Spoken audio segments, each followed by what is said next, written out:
just north of Johannesburg as COSATU continues with its national conference. So a little bit earlier on we started telling you that story about absent fathers, and we heard from the Human Sciences Research Council 60% of South African children have absent fathers and 40% of women are single parents. And we were speaking to Mbuyiselo Botha. Let's go back to him in Pretoria now and just try and see if we can't find solutions for this, what can only be described as a pandemic. Mbuyiselo?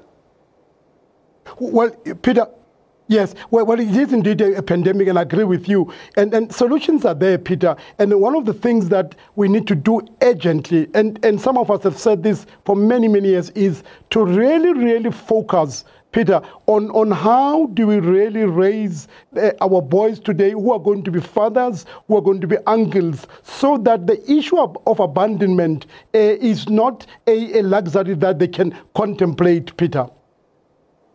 Do we need to start teaching parents how to parent? What needs to be done? Is it that they don't know what to do or they just don't care? Well, there are many factors, Peter, is that a lot of there's no school for parenting, Peter.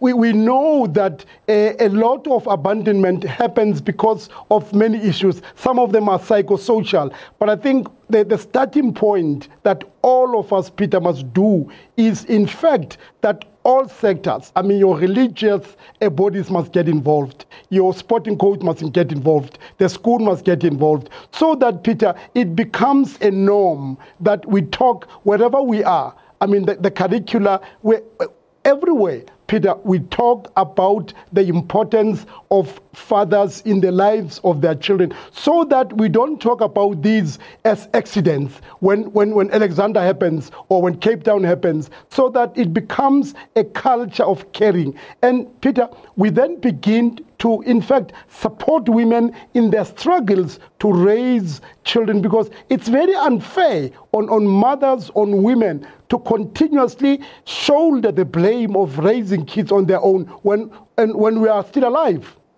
What do we do as men when we know that one of us is not stepping up and fulfilling his fatherly duties? Because they are our friends, they are our relatives. What do we do as men to deal with them? Peter, an important question you are raising. Call each other out. Hold each other accountable, responsible, so that you become your brother's keeper.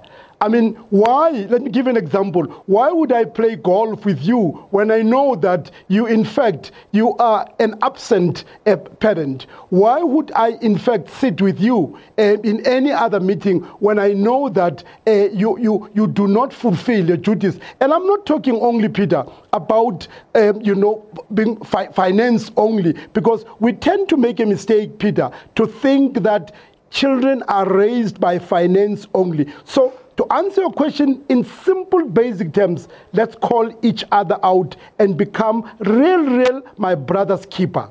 All right, we've run out of time, but perhaps one final question. What are the consequences if we do nothing? What are we likely to see in our society? Well, Peter, we are creating a generation that is going to continue uncaring, a generation that's going to continue being violent, bullying. So if we don't do anything, the consequences are too ghastly to contemplate. We better do something now. Otherwise, we're in serious trouble. Look at the violence in our schools as we speak now. And unless all of us say that we have a responsibility and not fold our arms and continue to blame government when we know that we can do something about it. All right, Mbuyiselo Botha, thanks very much indeed. Always a pleasure talking to you.